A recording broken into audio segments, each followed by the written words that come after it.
relating to Chapter 7, which is going to be our atomic theory chapter. This is a very long chapter, and so I'm breaking it up into a couple different sections to make the videos a little more manageable for everyone to watch. So there are some concepts at the beginning of Chapter 7 that are considered prerequisites. So again, if you go back to our first module where I gave you the list of prerequisite topics from Chem 152, or if you petitioned and placed out of Chem 152 straight into Chem 200, I'm just kind of going to leave these up here. I'm not going to be going over these concepts in any sort of detail. I'm just kind of pointing them out that these are things that you should have covered in 152, have some knowledge of, and that we're going to go into much more depth. So obviously things like electrons have different energies associated with them, that not all energies are allowed, right? It's kind of discrete energy levels. We have a slide where we'll talk about the idea of these discrete energy levels. You could think of like stairs versus a ramp. Electrons with more energy are farther away from the nucleus. Electrons with less energy are closer to the nucleus. The higher the energy level, also the larger the energy level would be. Kind of think of an onion, right? The layers of an onion. The further out you are from the center, the bigger the layer is. And that electrons don't orbit the nucleus like planets. That's the Bohr model. You may have gone into a lot of depth with that, but we are going to go beyond that now. So these are all concepts that we're going to relearn with a quantum twist to them. But you should be comfortable with these concepts at the 152 level. You should also know your energy levels. We will be going through these again, but the concept of SP, D, and F. For the purposes of our class, you should know where F is on the periodic table, know that F exists, and how many there are, but we're not going to go into too much detail with that. And you should also be comfortable with things like the sublevels, as well as that each orbital can only hold 2 electrons, so on and so forth. So again, we will be going through the SPDF orbitals again, electronic configurations, which I know a lot of students really struggle with from 152. So we will be reviewing some of that, but we're going to be taking a different kind of look at it. We're going to be looking at it from a quantum perspective. Again, those orbitals, right? A sublevel S, P, D, and F. You should be able to tell me how many electrons each of those can hold, and that kind of thing. Again, we will go through some detail of this, but you should have a familiarity with these already. You don't need to be concerned with the shapes. S, P, and D, mostly S and P. You should know that S is spherical and P looks like kind of like a bow tie or a dumbbell, but that's about the extent of the shapes that we're going to ask you to know. You should be comfortable knowing that there are D and F shapes and that they are different from the S and P. You should be comfortable writing electronic configurations for ground state atoms. We will be doing excited electron configurations, so non-ground state, but you should already be able to do a ground state electronic configuration. If you can't, I have supplied in the resources portion of this module some really, really good videos and resources to help with electronic configurations. You do need to know these. You need to know how to do the expanded as well as the condensed form. You should be comfortable with drawing these vertical diagrams. So again, usually the hint with these guys when you're doing these box filling type diagrams is that you have an arrow with energy, and it kind of helps you guide up the path of which should come before, which box should come before the next one. Obviously in the beginning you work with very, very small atoms, so things like lithium or carbon, only a few electrons in it, but you should be comfortable being able to give the electron configuration of a much larger atom. You know, something where we're going out to n equals 4 or 5. Again, filling in the order. I really encourage students, this is often very challenging for students, especially when you get to around 4S, because you go 1S, 2S, 2P, 3S, 3P, 4S, and then you got to jump down to 3D again before going up to 4P. Now it's really, really, really important the order in which you do these. If you start Googling things, you will see that the order in which Google places them is different than the order that we are going with. In our course, we are arranging our electrons in terms of energy. Google will arrange the electrons in terms of their energy level. So all the 3's will be together, n equals 3 will be together, then all the n equals 4's, then all the n equals 5's. For our class and the way we are learning it, we are going in order of electron energy. So the 4s is lower in energy than the 3d. That's why we have this jump occur like this, that we go 4s, 3d, 4p, because there is an energy difference here, and that is why we label it the way we do. So if you provide on tests and quizzes the ordering the way Google does it, it will be wrong. For the purposes of our class, we are taking an energy focused approach to it. So we are going to be doing our electronic configurations in order of energy, not in order of their energy level. If you have questions with this, please let me know. There's a really great video that I've posted in the resources section of this module that helps teach you to, instead of having to memorize something like this, to utilize your periodic table as a way to take a walk across it to go 1s, 2s, 2p, 3s, 3p, 4s, 3d, 4p, so on and so forth. Instead of trying to memorize all that, you can utilize your periodic table. You're allowed to have a periodic table and use it on assessments, so I would encourage you to do so.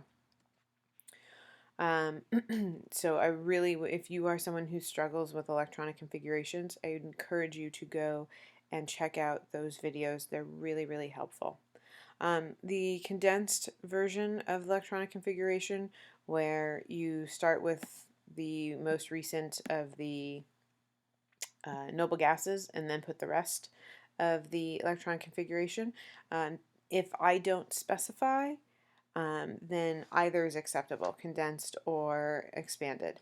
If I asked for condensed, you need to give me condensed. If I ask for expanded, you need to give the expanded form. Alright, so that's the end of the stuff from Chem 152. Again, we will touch upon some of those topics, but we're going to touch upon it and go into more greater detail, as well as do it from more a quantum focused mentality instead of kind of the Gen Chem 152 level. We're going to come to the same conclusions that you did in 152. Things like electrons have energy, things like the energies are discrete. It's not like a ramp, you know, where we have a spectrum of them. But we're going to do it from a quantum understanding of it. So while some of the same conclusions will be made, there will be new material to go with it. So here I've just kind of posted an image of some of the differential calculations that would be required to solve some of the quantum calculations that are done. Obviously at Chem 200 you have not had differential equations yet, or calculus most likely, so we will not be asking you to solve these equations. We just want you to know that they do exist, and that when we say, you know, we use math to solve for this, understand that we aren't trying to wave our hands. We just understand that you haven't had enough of a math background yet to be able to successfully do these math calculations in a way that wouldn't frustrate you. So when I say things like, this is solved using math, just understand that it's not me waving my hands and saying, you know, it's black magic and, you know, we don't really get it. It's just we're going to kind of put that on the back burner until you have a higher math background to come back and do it again. So before we can get into some of the really nitty-gritty stuff of quantum mechanics, we want to talk a little bit about light and electromagnetic radiation. So you've probably seen something like this before. This is electromagnetic spectrum, right? And this little kind of portion right here, this is the visible light spectrum. This is what our puny little human eyes can see. But it goes all the way from, TV and radio waves all the way up to gamma rays, cosmic rays, things like that. And the concept of a wavelength, you should be comfortable with that as well. So the visible light spectrum, right, is approximately 400 to 750 nanometers. And this would be, Roy G. Biv, red, orange, yellow, green, blue, indigo, violet. And that we need to understand when we talk about a wavelength, right, that's right, like the up and down wavelength kind of thing going on, that when we say something has a wavelength of 620 nanometers, that's saying from the crest of one wave to the crest of the next wave is 620 nanometers. That would be a bigger wavelength than something that is 390 nanometers. That would be a shorter distance. So the white light that we see outside or in a light bulb, things like that, is a mixture of all these colors, right, in the rainbow, and we know that prisms can split them into their individual colors. So again, as I was saying, you should be comfortable with these general terms. Here's a wave, right, this purple line, and when we talk about a wavelength, we're talking about either from crest to crest or trough to trough. It doesn't matter. Most people, I think, in textbooks use crest to crest, but trough to trough or exactly middle to exactly middle, you would just need to have the exact same place in the wave each time to be able to count it. So the easiest one is crest to crest. And so this is the distance between two consecutive peaks or troughs. Frequency is the number of waves or cycles per second that pass a given point in space. So remember, this is oscillating, right? It's moving across. So it's how many of those crests or troughs or whatever we're counting occur in a given amount of time. Typically, it's in seconds. So frequency is often measured in hertz, which is also the same unit as per second, or cycles per second. So we just say per second. So second, it would be 1 over seconds would be the unit for it. Your textbook has the speed of light at 2.9979 times 10 to the negative 8th meters per second. Again, some textbooks, if you Google things, this might just be 2.9, 2.998, in that general range. Now, obviously, when it comes time to do your online homework and your tests and quizzes, you're going to want to use the correct number. Again, for our purposes of this class, I understand it's open notes, so this would probably be something, instead of memorizing, you would want to commit to a very comfortable place in your notes where you know where you can find it. So we have to look at how waves behave, and when we do that, we're talking about the difference between the wavelengths and their frequencies. So a short wavelength has a higher frequency when it's compared to a longer wavelength. So let's look at this. Here is a short wavelength, trough to trough, right here, trough to trough. That's a very tiny space. And here's a longer wavelength, crest to crest, sorry, haven't had my coffee yet today. Crest to crest is a relatively short wavelength. And here is crest to crest is a relatively long wavelength. We can see, though, the frequency, right? If we said that this was, amount of time, 1 second that occurs, we see that we can get 16 cycles. So a much higher frequency for this short wavelength than we can for the 4 cycles we get out of this wavelength, the much bigger one. This implies an inverse relationship between wavelength and frequency, so we can utilize this equation right here. Lambda stands for wavelength. This V is not a V. We call this nu. And you'll see in my notes in the resources section for the worked out problems, I've kind of put a little like curly Q on the end of it here to try and differentiate it from a V. So wavelength times frequency equals the speed of light, okay? C is the speed of light. Just like in the equation E equals mc squared, the C there is referring to the speed of light that we talked about on the previous page.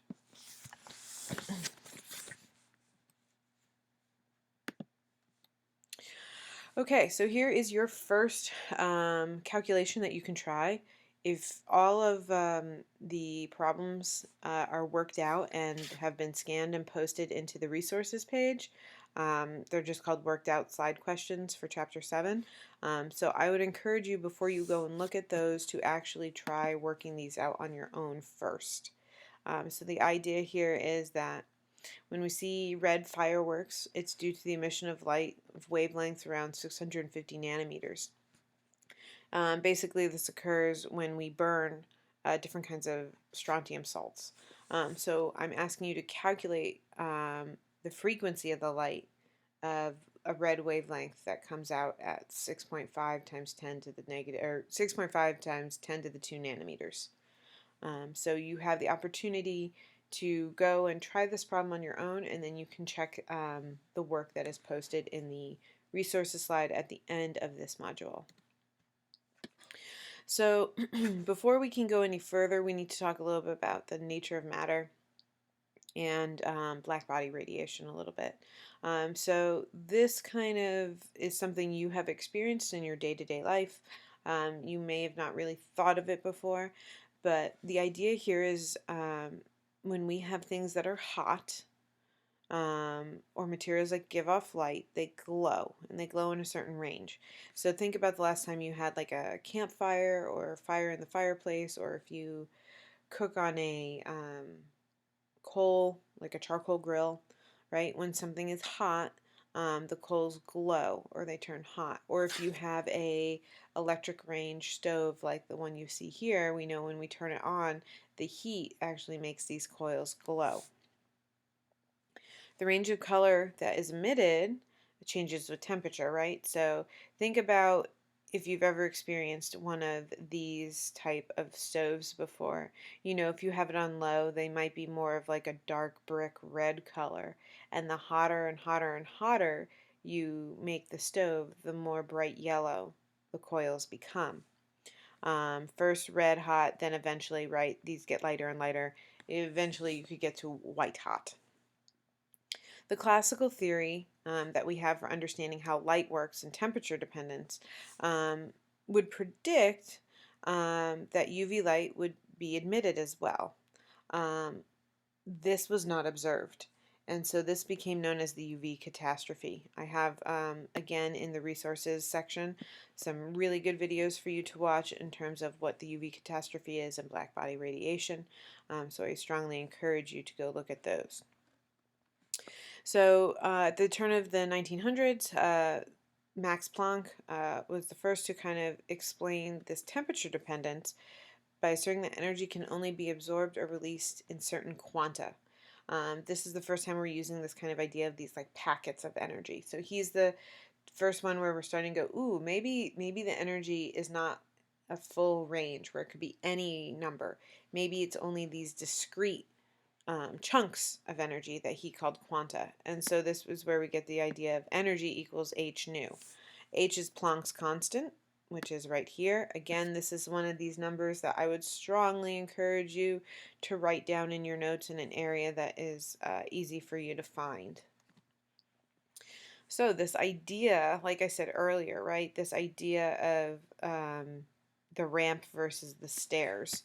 Max Planck was the first one to kind of postulate that energy is not this ramp where it could be anywhere on, energy could exist anywhere. Any certain number of energy could exist. Instead, it can only exist in these discrete levels. So we know, right, I could roll a ball up or down this ramp and it could be anywhere. I can't do that on stairs, right? The ball is either on this stair or this stair or this stair. It can't float halfway between the two stairs.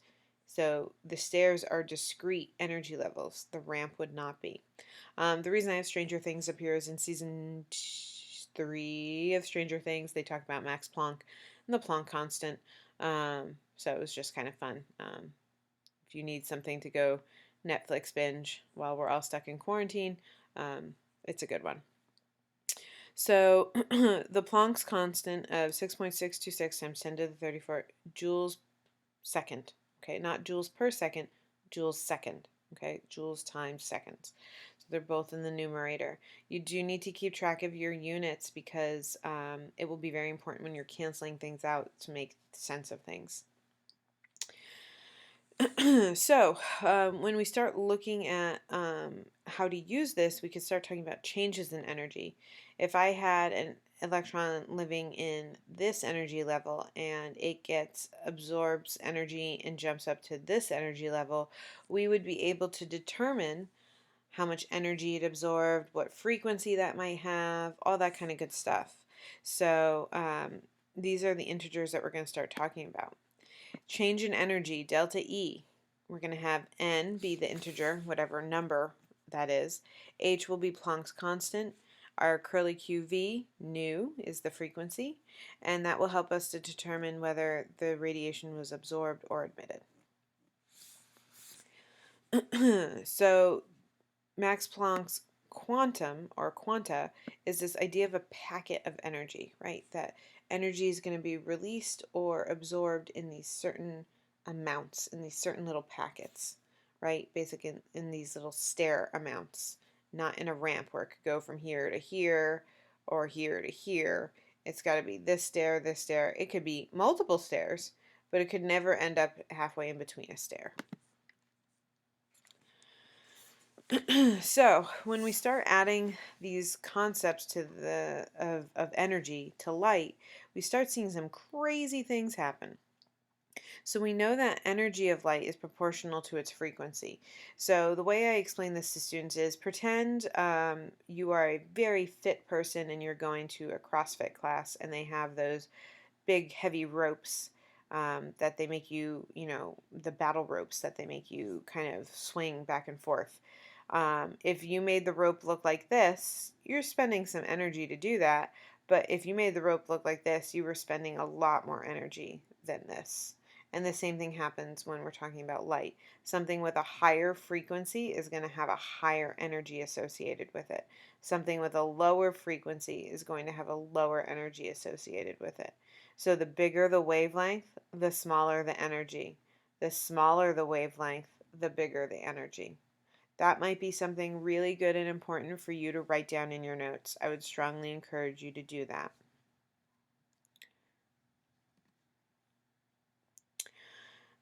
So when we want to calculate the energy of a photon or an energy of one of these quantized packets of light, what we're going to be doing is we're going to be using that EH nu calculation, E equals H nu calculation. So again, here I've given you a problem at the end of this module. There's the worked out problems where I've gone through and written out how you would do this answer. So I would encourage you to try and solve it on your own first and then go back and look at the work. So with the UV catastrophe and black body radiation, we started seeing that the traditional way that science had thought about how light worked and how it behaved was starting to crumble. And the more and more experiments that were conducted and people started postulating different things, we started seeing these holes in the theory of how light behaved and things like that. And another very, very important experiment that occurred and kind of the results of it that kind of turned classical thought of light on its head is the photoelectric effect and the observations of it. So again, I have a very good video as well as a simulation where you can play around with different metals and, different salts and different lamps and do the photoelectric effect experiment. So if you are confused with any of this, I would really encourage you to go play with that simulation and watch the videos. It will really be helpful in trying to understand what's going on. But what we want to do in this slide right now is talk about the observations and what those observations meant in terms of kind of calling out that classical understanding of light was not a suitable explanation for what was going on. So in general, the photoelectric effect experiment took a light, like a light bulb, and we shine a certain wavelength or frequency, right? We know those are dependent on, or we know that those are inversely related to each other, on a sheet of metal or a salt. So it would be something like aluminum or like a sodium plate or something like that. And because the light has energy to it, it's going to excite electrons in that metal plate and they will be ejected. And we can calculate and observe the ejected electrons. So some of the important observations that came out of this were things like the fact that each metal had its own threshold frequency, that a light, no matter how much amplitude, no matter how bright we made the light, which should add more energy to it, um, there was a frequency threshold, which means any frequency below the threshold would not eject electrons, no matter how much extra energy was given to it.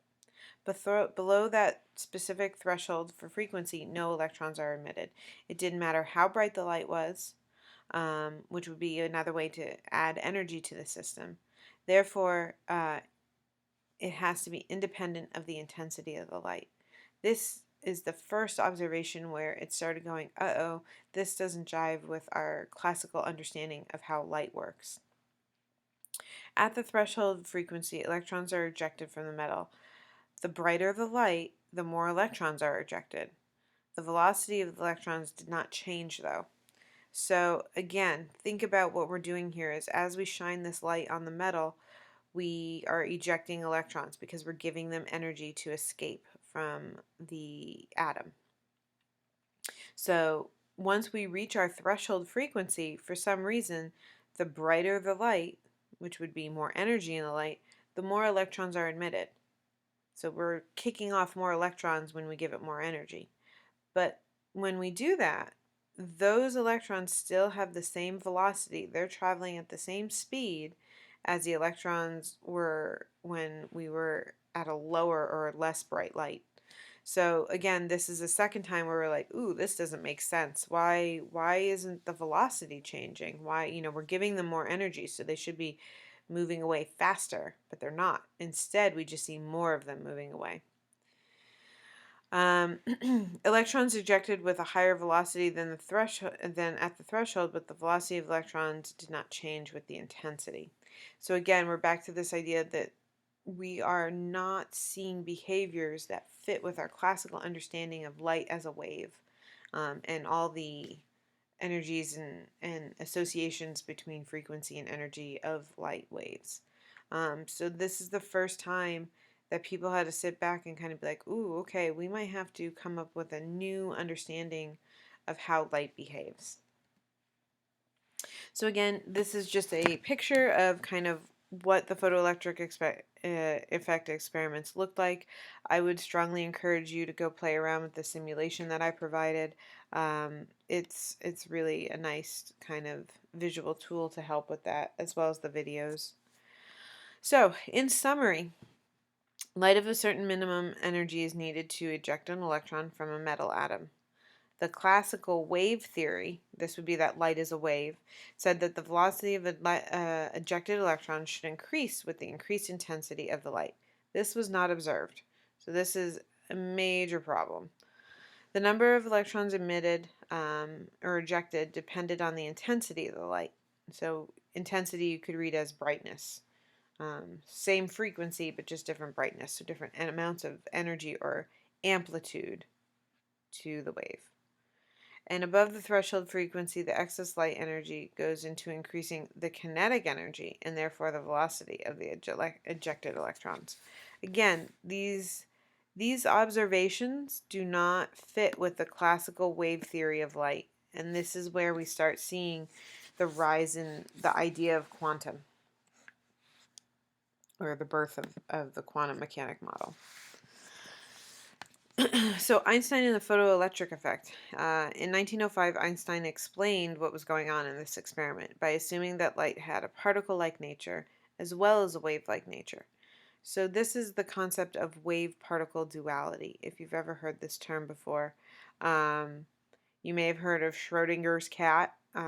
This was a thought experiment about a cat in a box, and that if the light was a particle, the cat would receive food, and if the light was a wave, the cat would receive um, like a dose of poison, and that until you observed it, the cat was both simultaneously dead and alive. This may seem very, very confusing. It was kind of meant as like a joke, almost mocking this concept of wave particle duality. Schrodinger was not a fan of it at the beginning. He didn't buy it. And so I think it's a really important concept to bring up, that some of the greatest minds of the contemporary, science community who worked on quantum were very confused by it. And it took a lot to wrap their heads around. And so while it's not impossible, it can be very challenging. And so you want to find comfort in the fact that Einstein, too, was someone who was very perplexed by this. So you're in good company. Um, so the idea here is that we have these little packets of wave lights. So they're particles and waves at the same time. They don't sometimes behave like waves and sometimes behave like particles. They behave like both and neither. Einstein concluded that light is composed of these quantized packets of energy. He called them photons, right? These particles of light, they have no mass to them. And that a photon's energy is proportional to the frequency. So this is how we end up with this equation here. So the energy of a photon is h nu, and then we can break that down even further because we know frequency is related to the speed of light over wavelength. So we can say the energy of a photon is equal to the hc over lambda. This packet of energy also allowed us to start explaining what we saw happening in the photoelectric effect. It explains why the intensity of light is proportional to the number of photons that were present. It's not their energy. They're the same energy every time, it's just we have more of them. And that a metal atom will absorb the photon, and by absorbing it, it will be given enough energy to an electron to let that electron escape. So again, this is just a quote by Einstein in the 50s talking about the idea that, if someone says they know what's going on when it comes to this concept of wave-particle duality and quantum mechanics, that they are mistaken. This idea that the more you understand it, the more you find out that you don't understand it, that there's more to be discovered. So it's quite perplexing, and it's a fun puzzle to work on. But this is just a slide to kind of represent all the different people that went into kind of understanding the photoelectric effect, the precursors to it, as well as the people who helped kind of come up with a theory that explains it.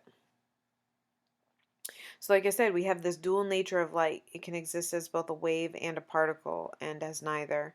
The idea being here that when we have light, depending on how we're observing it, sometimes it has wave-like qualities to it, and sometimes it has more particle-like qualities to it. Matter also assumes this particulate wave property as well. So you and I exist as a wavelength as well as particles. And we're not going to get into too much detail with this other than the de Broglie wavelength. De Broglie was the first person to kind of propose that an electron has this wave-particle duality to it as well. So something that has mass also has a wavelength to it. And we start seeing this when we start seeing behaviors of electrons. And you may be wondering, well, how do I, or my dog, or a ping pong ball have a wavelength to them? We will find out that this wave-particle duality for matter really doesn't doesn't matter. It won't affect us when we start getting very, very big. But something like an electron is so small that the variations that can occur there are something that actually affect our ability to predict behaviors of them. It's not something that when you have a person or even something like I said, a ping pong ball that has so much mass to it already that the wave-like qualities and the wave-like um, attributes aren't going to be as significant as they are for something as small as an electron.